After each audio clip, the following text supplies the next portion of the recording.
Você já ouviu falar em heranças que somem do mapa? Já imaginou descobrir que sua família era milionária? Mas você nunca soube disso?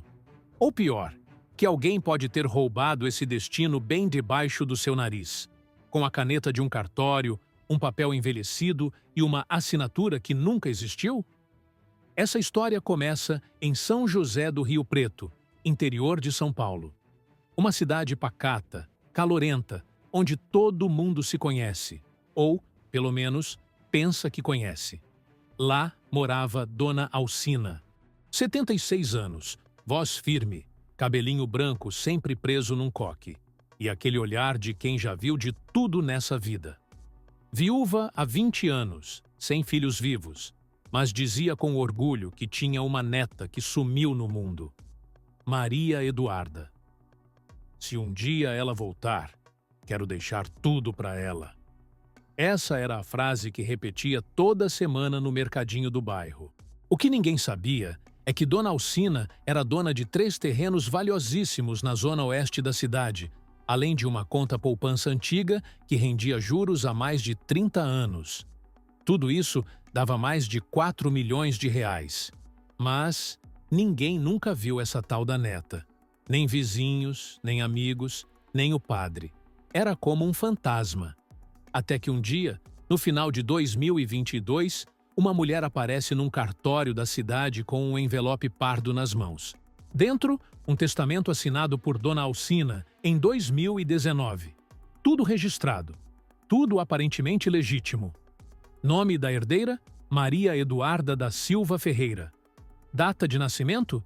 1997. CPF? Regular. Endereço? Um kitnet alugado no centro de Guarulhos. Ela tinha vindo reivindicar a herança. Mas quando o oficial ligou para confirmar, descobriu que Dona Alcina estava viva. E pior, nunca tinha ido ao cartório assinar coisa nenhuma. Silêncio. Pausa dramática. Agora a pergunta que não quer calar. Quem é Maria Eduarda? Quem forjou esse documento? E por que, depois dessa denúncia, a idosa desapareceu misteriosamente? Não era apenas uma briga por herança. Era o início de uma rede de fraudes, identidades falsas e testamentos paralelos que envolvia advogados, servidores públicos e uma trama que durou mais de 4 anos sem ninguém perceber. Mas isso é só o começo. 3 dias depois da tal visita ao cartório, o boato já tinha tomado a cidade. Dona Alcina deixou tudo para a neta sumida? Ué, mas ela não dizia que a menina morreu ainda criança? E como pode alguém herdar uma fortuna com a dona viva? O cartório, pressionado, suspendeu a validação do testamento até que tudo fosse esclarecido. Mas o nome da herdeira, Maria Eduarda, já estava na boca do povo e no radar do escritório de advocacia Dantas Moura, que alegava representar a jovem. Foi então que um curioso advogado chamado Vinícius Moura apareceu em cena. Terno bege amarrotado, barba por fazer e uma pasta preta surrada nas mãos. Mas havia algo estranho nele. Falava com uma confiança exagerada, como se estivesse atuando. Apresentou novos documentos. Certidão de nascimento da neta. Registro de um processo de tutela informal feito anos antes. Um vídeo curto com Dona Alcina dizendo: "Quero que tudo vá para minha neta, se eu não estiver mais aqui." O vídeo, gravado com uma câmera tremendo, com a idosa sentada numa cadeira de rodas em ambiente mal iluminado. O problema? Aquilo não batia com a Dona Alcina de verdade. Aquela que ainda passeava sozinha na feira, lia jornal todo domingo e dançava nas quermesses da igreja. A suspeita cresceu. O filho do antigo caseiro, Daniel, procurou a promotoria. Disse ter ouvido conversas entre a idosa e um enfermeiro de confiança. Segundo ele, Alcina dizia com frequência: "Se me acontecer algo, olha nos papéis. Tem gente querendo o meu nome." Mas antes que qualquer medida fosse tomada, algo aconteceu. Dona Alcina desapareceu. Não havia sinais de invasão em sua casa. Nada quebrado. Nada forçado. O portão? Trancado por dentro. O carro? Na garagem. A última câmera que a registrou mostrava ela saindo da farmácia com um pacote de pastilhas e um pequeno envelope branco. Nunca mais foi vista. E então, uma semana depois, o advogado Vinícius voltou ao cartório, com um atestado de óbito, assinado por um médico que ninguém conhecia na cidade, de um hospital que já havia sido fechado há 5 anos. Era oficial. Dona Alcina tinha morrido. Só que ninguém viu. A primeira coisa que chamou atenção no atestado de óbito foi o carimbo. Hospital São Lucas, Unidade Seguro. Data: 9 de janeiro de 2023. Causa da morte: falência múltipla de órgãos. Assinatura: Dr. André C. Pires, CRM 48799-SP. Só que havia um problema simples, direto e devastador. O Hospital São Lucas, Unidade 2, foi demolido em 2018. A Promotoria Municipal, agora oficialmente envolvida, entrou com um pedido urgente de verificação documental. Enquanto isso, o advogado Vinícius alegava que Dona Alcina havia sido transferida para tratamento paliativo na unidade desativada por questões de sigilo familiar. Um argumento tão absurdo que quase colou. Só que Daniel, o filho do caseiro, não desistiu. Ele foi até o antigo prédio demolido, onde hoje funciona um estacionamento privado. Conversou com o porteiro, o dono do terreno, antigos funcionários do hospital, e conseguiu algo inesperado: um vídeo de segurança de uma câmera do mercadinho vizinho, onde aparece Vinícius, o advogado, entrando no local com uma maleta e saindo minutos depois com o mesmo envelope pardo usado para protocolar o testamento. Ninguém sabe o que ele fazia ali. Mas aquele vídeo virou a primeira peça concreta no quebra-cabeça. Enquanto isso, a neta Maria Eduarda sumiu. Desligou o celular. Deletou o perfil no Instagram. Saiu do endereço em Guarulhos e, segundo registros do pedágio, foi vista cruzando a divisa do estado pela rodovia BR-050, rumo a Minas Gerais, 2 dias após o sumiço da idosa. Foi quando apareceu uma denúncia anônima no Disque 100. A mulher que diz ser neta da velha é atriz. Fez teatro em Ribeirão. Conheço a voz dela. Ela é paga. Mas o mandante é outro. Silêncio. As autoridades cruzaram os dados e encontraram 3 atrizes com o mesmo nome artístico usado nos documentos. E uma delas tinha passagem por estelionato em 2016. E o mais estranho: quem pagou a passagem de ônibus dela para São José do Rio Preto naquela semana de dezembro foi uma empresa fantasma chamada Oficina Legal Tech Ltda, registrada no CNPJ como Serviços Educacionais Online. Mas a sede da empresa, um prédio abandonado, no centro de Brasília. As peças começavam a se encaixar, ou melhor, a desencaixar, porque cada nova resposta trazia 2 perguntas a mais. Quem fundou a Legal Tech? Quem realmente bolou o plano? E onde, afinal, está Dona Alcina? A promotora responsável pelo caso era Luciana Cerqueira, 42 anos, conhecida por não engolir maracutaia de ninguém, nem dos poderosos. Ela já tinha enfrentado políticos locais, empresários e chefes de cartório. Mas nunca um caso tão nebuloso. Logo nos primeiros dias de apuração, ela mandou bloquear todos os bens de Dona Alcina, com base em possível fraude documental e desaparecimento forçado da idosa. A medida gerou alvoroço. O advogado Vinícius, em resposta, entrou com recurso, alegando que a idosa já estava morta e que tudo se tratava de uma tentativa da promotoria de desacreditar uma herança legítima. Mas o juiz recusou o pedido de Vinícius e autorizou um passo decisivo: quebra de sigilo bancário e fiscal da empresa Oficina Legal Tech Ltda. O que veio à tona foi uma avalanche. Nos últimos 5 meses, a empresa havia emitido pagamentos para 3 pessoas físicas diferentes, sempre com justificativas genéricas: serviço de roteiro, pesquisa patrimonial, consultoria jurídica. Uma dessas pessoas era a atriz com passagem por estelionato, já identificada como a suposta Maria Eduarda. Outra era um nome novo: Samuel Bento. Um analista de dados que havia trabalhado na prefeitura, na área de habitação, até ser demitido após denúncia de uso indevido de cadastros de imóveis. A terceira pessoa? Um servidor do próprio cartório de São José do Rio Preto. E foi aí que a ficha caiu. Esse não era um golpe isolado. Era um sistema, um circuito, um roteiro de maracutaia operando dentro do Estado. Enquanto isso, Daniel, o filho do caseiro, começou a receber mensagens anônimas pelo WhatsApp. Você não sabe com quem está mexendo. Se continuar, vai sumir igual a velha. Sai enquanto dá tempo.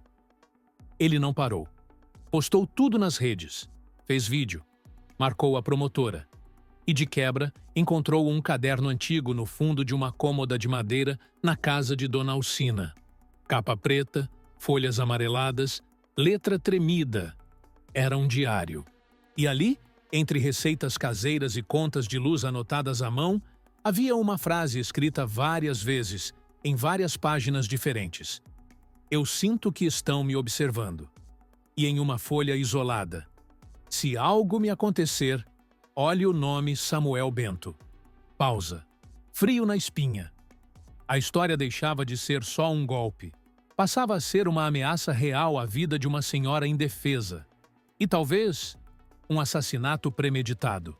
No dia 27 de janeiro de 2023, às 6h42 da manhã, o programa Cidade Urgente estourou com a chamada: O escândalo da herança desaparecida. Onde está Dona Alcina? Quem são os envolvidos na falsificação do testamento milionário? As imagens do diário, os trechos do vídeo da atriz e até os áudios das ameaças a Daniel rodaram o país. O caso viralizou. Hashtags como Tarzi, Pac, Kakima, Cadê Alcina e Pipazi, Maracutaia do Cartório dominaram as redes. Influenciadores comentavam. Canais de true crime reagiam. Gente do Brasil inteiro começou a mandar mensagens com histórias parecidas. E, no meio desse caos, a primeira denúncia com peso real chegou. Um ex-funcionário da Prefeitura de Rio Preto, que pediu anonimato, entregou um dossiê. Um pacote impresso, com capa plástica e cheiro de mofo. Dentro, relatórios internos da Secretaria de Habitação, com assinaturas copiadas, cadastros duplicados e, pasme, nome de mortos como beneficiários de imóveis populares. E adivinha quem validava esses cadastros? Samuel Bento. Agora, o quebra-cabeça ganhava corpo. Samuel Bento era o braço técnico, o hacker de bastidores.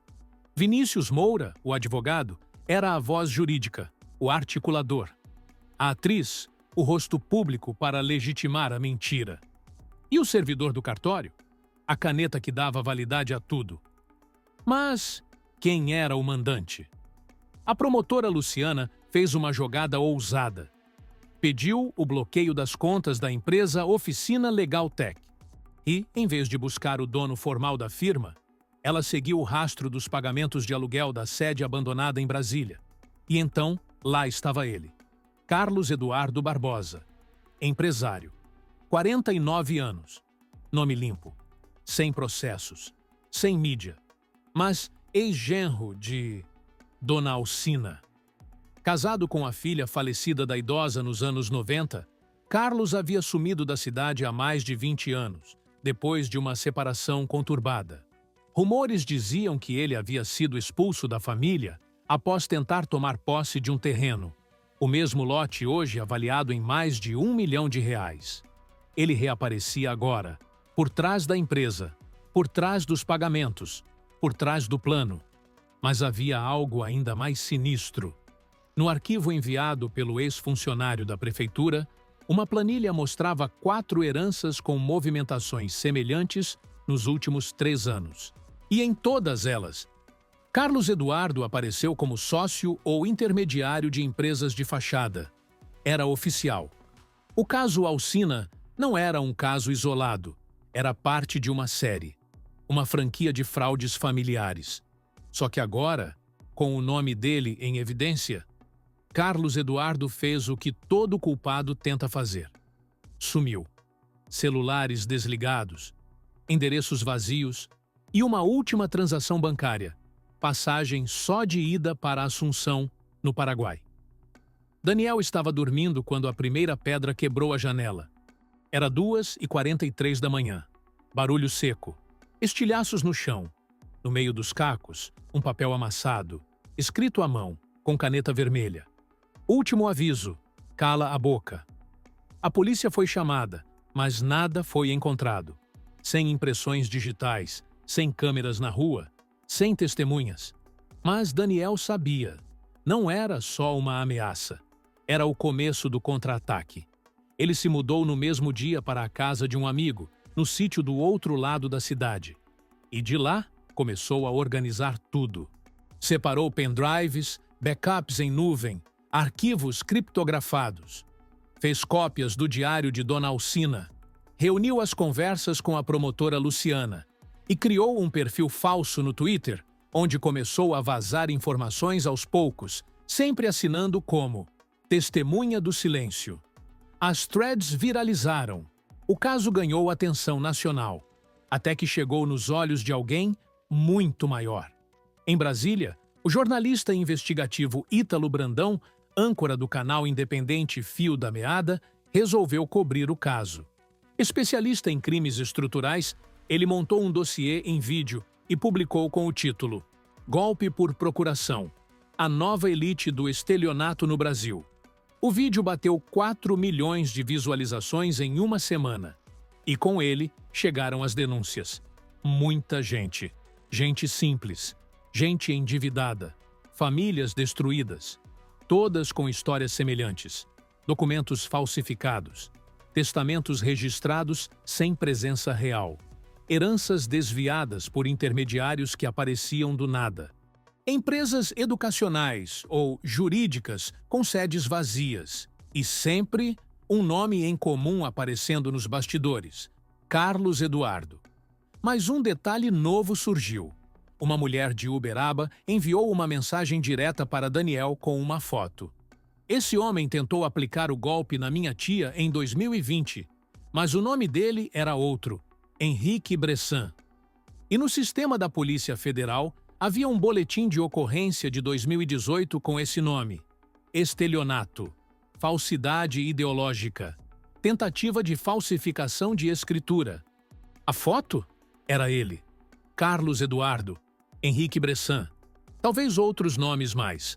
A promotora Luciana agora tinha o que precisava: um histórico, uma conexão entre estados, um padrão. Mas, para seguir, ela precisava da peça-chave: Daniel. Só que naquela mesma madrugada, ele desapareceu. Última localização: posto de gasolina na rodovia Washington Luiz, quilômetro 416. Imagens da câmera. Daniel abastecendo, tomando um café, sorrindo para alguém fora do enquadramento. Depois disso, nada. Celular desligado. Nenhuma atividade nos cartões, nenhuma pista. Agora a dúvida mudou. Daniel foi silenciado?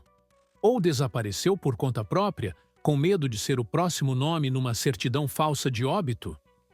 A sala da promotora Luciana estava silenciosa quando o envelope chegou. Sem remetente, sem selo. Apenas uma palavra escrita com caneta preta. Prova. Dentro, uma cópia de um documento com aparência antiga. Um testamento datado de 2016, onde Dona Alcina deixava todo o seu patrimônio para uma instituição de caridade local, o Lar São Francisco de Assis. Era registrado? Não. Tinha firma reconhecida? Também não. Mas a letra, a assinatura e até a marca da xícara de café no canto da folha batiam com outros papéis encontrados na casa dela. Luciana ficou em silêncio. Estava diante de uma versão alternativa do testamento, escondida, possivelmente rasgada do cartório. A primeira hipótese era que Alcina teria mudado de ideia ao longo dos anos. Mas, ao cruzar as datas com os registros de consulta no cartório, veio o susto. Em 2016, o testamento tinha sido levado por um voluntário do próprio Lar São Francisco. E esse homem era o irmão mais velho de Carlos Eduardo. Pausa dramática. Carlos, o ex-genro, o sumido, o farsante. E agora seu irmão também estava envolvido? A promotora ligou para o Lar São Francisco. A responsável, irmã Célia, se mostrou confusa, mas colaborativa. Disse que o documento tinha sumido dos arquivos em 2021, após uma visita inesperada de um homem que dizia ser da Receita Federal. Mas não havia registro de fiscalização naquele ano, nem visitas oficiais. O que existia era um recibo de doação não contabilizada, emitido em nome de uma empresa. Oficina Legal Tech, Limitada. O mesmo nome, a mesma fachada, a mesma assinatura por trás de tudo. Luciana agora sabia. Carlos Eduardo não agia sozinho. Ele estava construindo uma rede com base em manipulação de arquivos antigos, indo de cidade em cidade, vasculhando inventários esquecidos e fabricando netos, sobrinhos, testamentos e até velórios inteiros. Enquanto isso, em uma lan house no interior de Minas Gerais, um novo perfil anônimo surgiu no Twitter.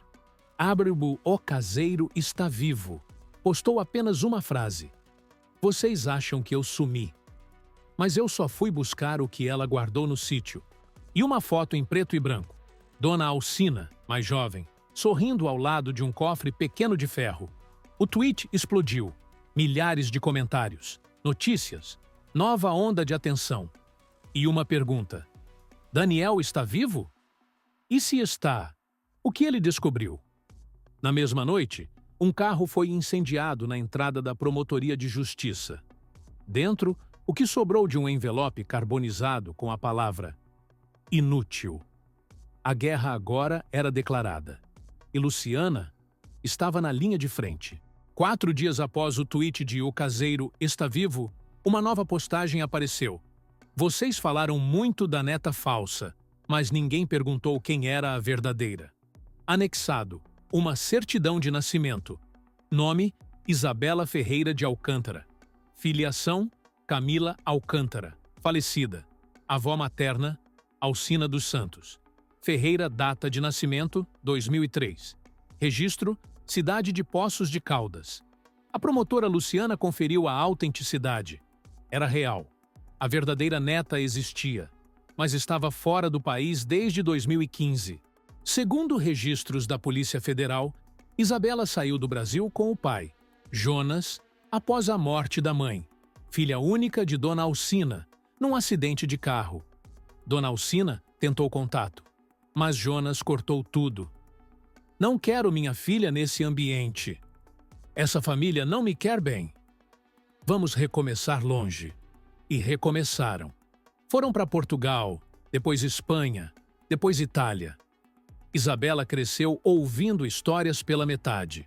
Mas ao ver as manchetes no Instagram, velhinha desaparecida, herdeira sumida, fortuna desviada, ela reconheceu a foto da avó. E soube. Precisava voltar. No mesmo dia, Daniel finalmente reapareceu. Fez uma live, do rosto para baixo, com a voz distorcida.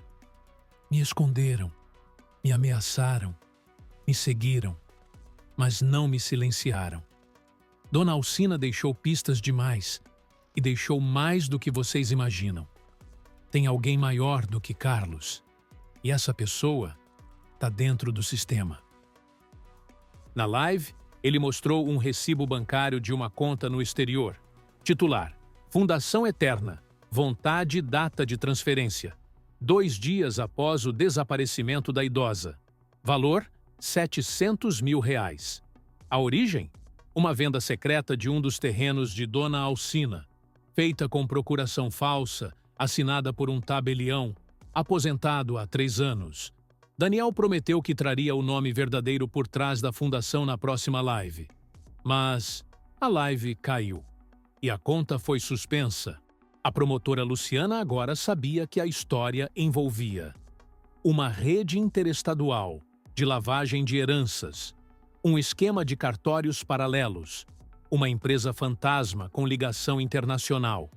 E agora, uma herdeira legítima que ninguém esperava. Ela entrou com um pedido de mandado internacional de proteção para Isabela, solicitando sua guarda provisória ao chegar no Brasil. Mas algo aconteceu. A aeronave onde Isabela vinha foi redirecionada para o Panamá, por motivos técnicos.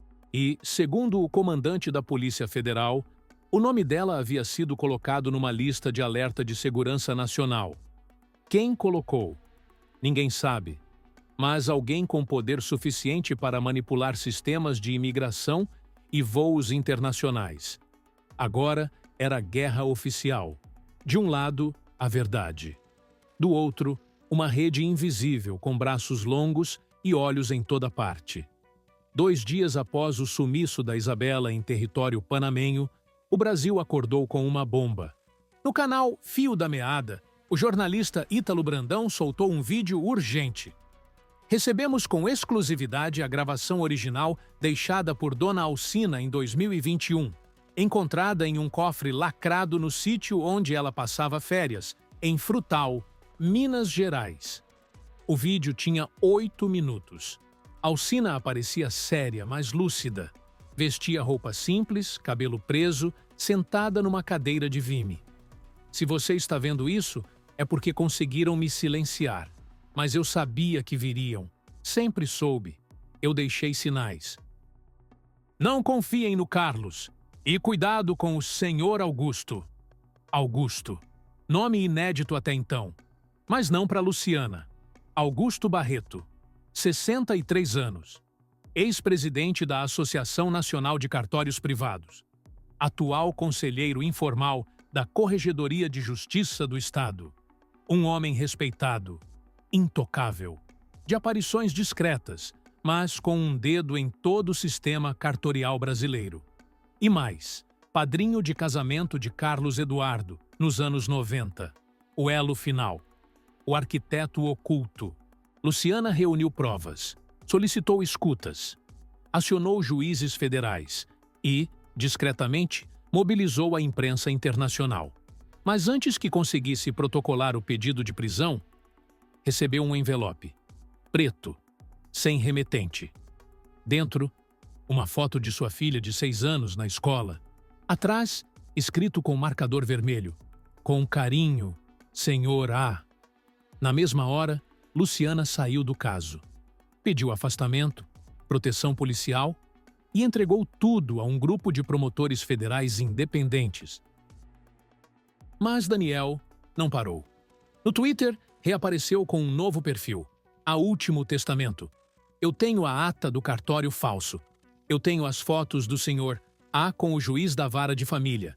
E eu sei onde a Alcina foi levada. Me encontrem amanhã, 19 horas, ao vivo. Era o fim. Ou tudo seria revelado, ou tudo seria apagado. Às 19 horas, mais de 400 mil pessoas estavam ao vivo esperando a live. Mas em vez de Daniel, a transmissão mostrou a silhueta de uma mulher. Olhos vermelhos, respiração acelerada. Era Isabela. Meu nome é Isabela Ferreira de Alcântara. Eu sou neta da Dona Alcina e eu consegui escapar. Eles não esperavam que eu gravasse tudo. Eu tenho os áudios, os nomes, o documento original da minha avó. Amanhã, 20 horas, vou mostrar tudo. Tela preta. Fim da transmissão. O Brasil parou. Mas nos bastidores, Augusto e Carlos estavam reunidos. Ela achou o dossiê. E agora? Agora, só se apaga com fogo. Silêncio. E um carro preto parte pela estrada. No dia seguinte, às 20 horas em ponto, a live de Isabela entrou no ar. Local: indeterminado. Conexão: instável. Voz: firme. Minha avó não morreu.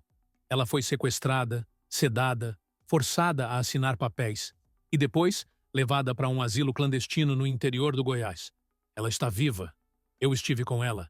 Ela me entregou o testamento original, de próprio punho, com data, local e testemunhas reais. E com ele veio uma carta. Isabela leu. Se um dia isso for parar nas mãos do meu povo, saibam, eu nunca quis fortuna, só respeito, só paz. Mas me tiraram a dignidade. Que essa história sirva para mostrar que dinheiro não compra caráter. E que nem toda velhinha é boba. Eu fui calada por confiar em quem dizia me amar. Mas agora eu confio em você, minha neta.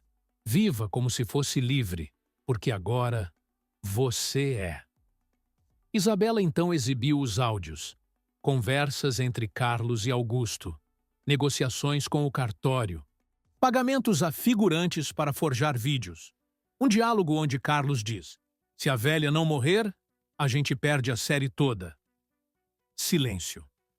A internet explodiu. No dia seguinte, Carlos Eduardo foi preso ao tentar embarcar para Dubai com passaporte falso. Augusto Barreto renunciou ao cargo e sumiu. Até hoje, nunca foi encontrado. O servidor do cartório fez delação premiada. O advogado Vinícius Moura perdeu a licença da OAB. E Dona Alcina foi levada para um lugar seguro. No fim, o testamento verdadeiro foi reconhecido. O patrimônio da idosa foi dividido entre o Lar São Francisco e Isabela, conforme desejo registrado antes de qualquer maracutaia. Daniel hoje vive sob proteção federal, mas posta, de vez em quando, com o velho caderno nas mãos e a frase tatuada no antebraço: se algo me acontecer, olhe o nome. Se essa história te prendeu, é porque você também sente que tem algo errado nesse país. E a gente só conserta a maracutaia com voz, com verdade. E com gente que não tem medo de mostrar o que está por trás da cortina. Se inscreve no canal Maracutaia, ativa o sininho e compartilha esse vídeo com quem acredita que nem toda história termina do jeito que eles querem.